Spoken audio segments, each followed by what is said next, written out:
lovely people, welcome to my non-fiction November wrap-up. Doobie doobie doobie doobie doobie doobie doobie doobie doobie doo.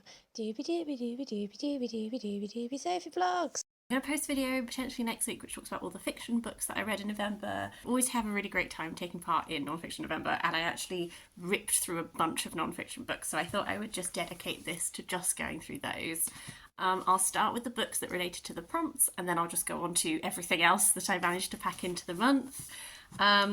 One of the prompts for this year's Nonfiction November was display, and the book I chose for that was Camp, The Story of the Attitude That Conquered the World by Paul Baker. My reasoning was that camp is so much about attitude and how you display yourself, and not just the actions you take, but the way that you take them and all that kind of thing. I really enjoyed this book. Paul Baker is a non-fiction author who I'm pretty sure I'm just going to read everything that he writes. This is my third, and I just always come away having had like a really fun time. I think the interesting thing with this one is that camp is in some ways nebulous, and he spends time at the beginning talking about how hard it is to pin down just like a singular description of what camp is. But he takes you from camp's roots really in like the court of Versailles and that kind of stuff, and then right up to contemporary times. And what I found really interesting about sort of talking about camp in much more modern situations is this idea of looking at by the time you reach the more contemporary part of this book, you've gone through the full history and you can see how camp originated in a very political sort of way. And he's really making an argument for the challenges that face us now as a community. Perhaps we should be tapping back into that political side of camp. And I think camp is something that is very easy to write off as frivolity, whereas actually it's been used so much through history as an act of resistance and that kind of thing. And that's something that we could really start drawing back into. I find Paul Baker's writing really accessible. I think he does non-fiction in a way that sort of straddles every time he's looking at a topic, he brings in his own personal experiences in a way that really like roots it into the experience of one person that opens you up to then talking about wider and all that kind of stuff. I think he just does that really well. I always find his books really like fun to read, even though sometimes like the last one of his that I read back in June was outrageous, which was about Section 28, which is like, you know, quite a big topic and involved a lot of political terminology and that kind of stuff. But I just always find him to be super duper readable, and I had a really good time with this. For the prompt of fraud, I read Bard of Liberty, The Political Radicalism of Iolo Morganwg by Geraint H. Jenkins. I read this for fraud because Iolo Morganwg, as the subtitle might imply, was a political radical. He was a poet and all this kind of thing. As part of his life, I knew that he was very passionate about medieval poetry, Welsh poetry, and he sort of passed off some of his own writings as belonging to much older time, sort of as an attempt to build this idea that he had of Welsh literary history. He was a very passionate Welshman, but specifically he was very passionate about Glamorgan, which is where he's from. That's the Morganwg part of his name. And so a lot of what I found really interesting, just talking about the reason why I read it for fraud, is this look at the difference between we as a modern readership and our idea of essentially like passing off manuscripts as genuine, like that kind of thing. Like we have, I would say, a very judgmental attitude towards that. We're like, not good. And then actually unpicking what the attitude at the time was about that kind of stuff and what his outcome was. He wasn't really like a grifter trying to make money. He was very passionate about Welsh history and, well, medieval Welsh poetry and the place that he felt like Glamorgan should have in that conversation, in a conversation that was being dominated by particularly North Walian people and that kind of stuff. And so it was very interesting because I knew that he had done this stuff. It was very interesting to do like a bit more of a nuanced dive into like why. Just to discuss the rest of the book outside of that framing of the word prompt, Iolo Morganwg is such a fascinating figure. He's just, you have these people who are just like so intelligent, and he was a stonemason. That was his career, but also became very passionate about the Welsh language, about Welsh poetry. He dabbled in lots of different things. He was just one of those minds. And I just found it really fascinating. I really appreciated learning more about his radical politics, because that's not something that I knew a huge amount about. So getting a lot more detail on that was great. I would say this is like an academic nonfiction. I think it's a very readable academic nonfiction. It's not, I have read a variety of academic nonfiction, some of which I struggled with a lot more, one of which I will be talking about directly after this book. This one, I feel like, although it is academic, I certainly found it very readable. I found it really fascinating. It's really fleshed out my idea of this person, who I sort of know him more through his influence in setting up like the Gorseth and all of that kind of stuff. So yeah, I really, really enjoyed getting much more of an in-depth understanding of quite a fascinating figure. The other book that I was alluding to is the book that I chose for Web. So I went for Remembering Our Intimacies. This is also an academic text. I did not realise when I picked this up. I picked it up because I was interested in the things that is lent itself to me choosing it for the Web prompt, which is that it's like a intersectional look at Hawaiian knowledge, Indigenous queer theory, Indigenous feminisms, looking at existing in Hawaii and feminist identity and a lot of stuff to do with that. What this is actually is, it was the dissertation that has then been bulked out into this book. I think that this is super interesting. I think potentially it's not very good as an entry point text, and that's entirely on me. This is one that would be very interesting to read if you have already familiarised yourself with some of these discussions. A lot of the terminology, it was super interesting actually. She talks about how she's not, a lot of the time she doesn't do she doesn't translate for you. She does, and I've forgotten the exact word because I read this right at the beginning of November, but it's like paraphrasing, translating. She won't do a word for word translation because of the nebulousness of that and how that doesn't actually really get across to you the meaning, but she will do like paraphrase translations for you. I think it was a really interesting glimpse into an area of scholarships that I've not read of before. I think I need to go away and do more reading so that some of these terms and just some of these concepts and stuff I can learn about in a language that is more accessible to an entry point, because that's not what this is, and this is for an audience that is already rooted in these conversations. So that's on me. The final prompt for Nonfiction November was Capital. I had said in my TBR video that I was going to read Istanbul by Bettany Hughes. I am reading that. It's 800 pages, so I am still reading that. So the book that I have actually used for that is The Mistress of Paris by Catherine Hewitt, which I had originally said I might read for display, but then I realised that Paris is in the subheading and then is in the title, and therefore I could get away with it. This is looking at Comtesse Valtesse de la Bine, who, as the subheading says, the 19th century courtesan who built an empire on a secret. This was an enjoyable piece of historical biography. It was super interesting learning about this woman who began life as the illegitimate child of a sex worker and then sort of rose through the ranks to become this courtesan who was quite influential, very well off, had a lot of affairs with some very notable people, was connected into the art world. That was all super interesting. I really appreciated learning about sort of the formality of like the sort of the structure of engaging with sex work in this particular time. You had to register with the police, and there were like different levels of, like, a courtesan is like the very highest. That was like actually really informative. I hadn't really known about the actual ins and outs of how those work. I think that this was enjoyable.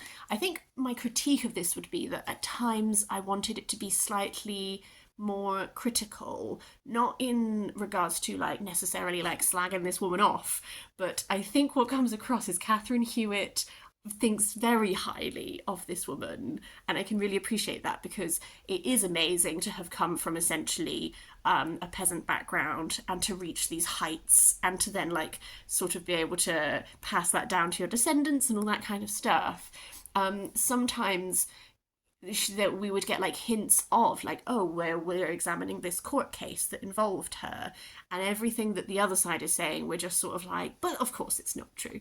I don't know, I think we took her at her word quite a lot in a way that is very complimentary to this figure, and I think maybe sometimes other people might have had a point, because I just feel like in order to make it in this way you have to be a bit cutthroat. And we do talk about how she came from a start point of being very vulnerable and exploited, and therefore didn't really trust people again, and specifically didn't really trust men again. So I can understand that need to be cutthroat, but I think maybe sometimes we just glossed over it a little bit in favour of just talking about how wonderful she is. And I think as a result, towards the end, I found that I probably could have done with it being just a little shorter, because I reached a point where I was like, okay, I sort of feel like I've got everything I was going to get from this book. But I did enjoy it. On to the other books that I just read for fun. I also read A Fatal Thing Happened on the Way to the Forum by Emma Southon. This was a really interesting piece of historical nonfiction that is sort of looking at murder in ancient Rome.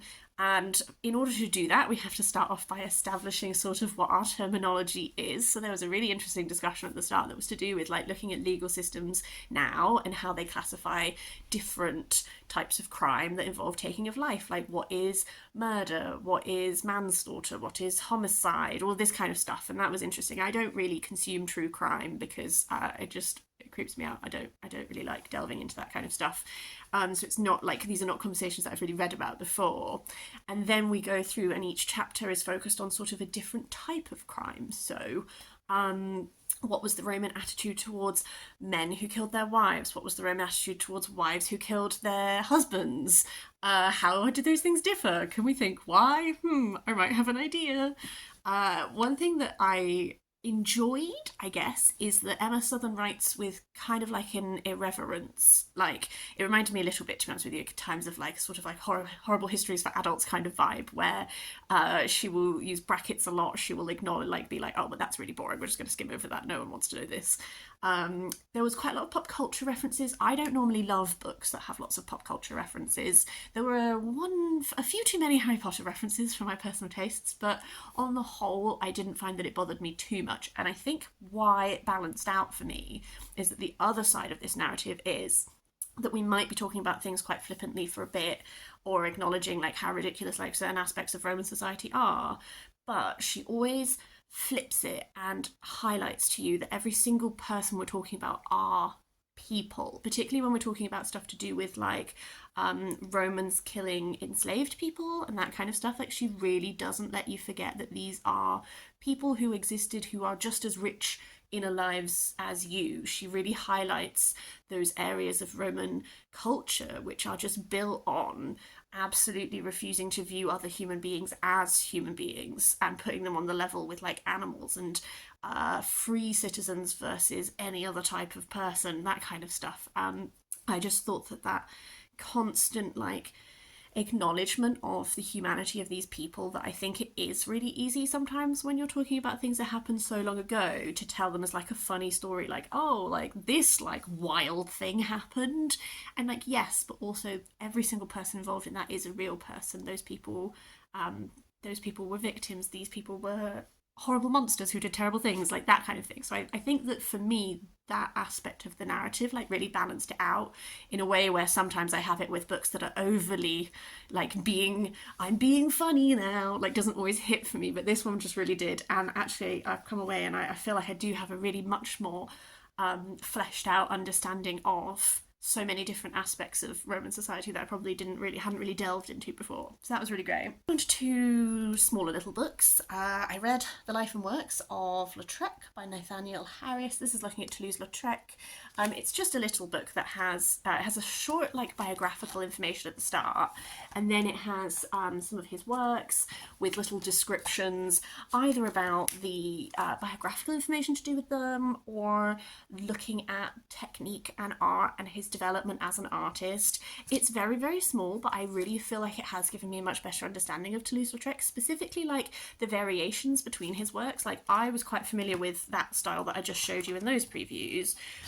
Just contrast these, his poster work versus this style of painting that has much more, you can see the strokes, the colours are, I'm going to say muddied, and I mean that in a way of he's not using these bright colours. These are women. He spent a lot of time living at brothels, and he depicted the women who worked there in a very desexualized way, where you view them as these are the people behind, this is when they're not performing, this is just when they're it's a bit hungry and they're all at lunch or whatever. That was really interesting. So Toulouse-Lautrec is someone who I was sort of vaguely familiar with, those stylized posters of things like the Moulin Rouge, but I do feel like this little book has given me a much more well-rounded appreciation of his different art styles, and that was really great.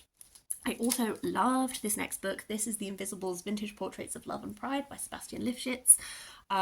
This is literally just the author talks about a little bit at the start about how he went around collecting these pictures, but it's just lovely pictures. This is one of my favourite ones, these two women who are just and he talks about, so many of these pictures have been found through going through flea markets and stuff like this. We can't know what the reality of the stories behind them were, but he's just gathered them all into one place. And I really, really enjoyed just going through and seeing all of these people who maybe they weren't able to live fully out loud, but they were able to take pictures in their own time, that kind of stuff. I gather that there is a documentary also that this potentially accompanies. I haven't watched that yet. I do want to get my hands on it. I do want to watch it because I feel like that will give me potentially a lot more that I don't have. But just going through and looking at these vintage pictures was just wonderful. I really, really loved it. I'm just going to talk about a book that I DNF'd, and I'm a bit sad about it. This is Longthroat Memoirs, Soup, Sex and Nigerian Taste Buds by Yemisi, Aribisala. This was on my radar because I think this book was recommended in one of Ruby Tando's books. She gives you bibliographies with just food writing that she recommends. And then also I read Into the Kitchen, which is a collection. It's just there. Essays on food and life, which is a really great collection of food writing. I'd really recommend it.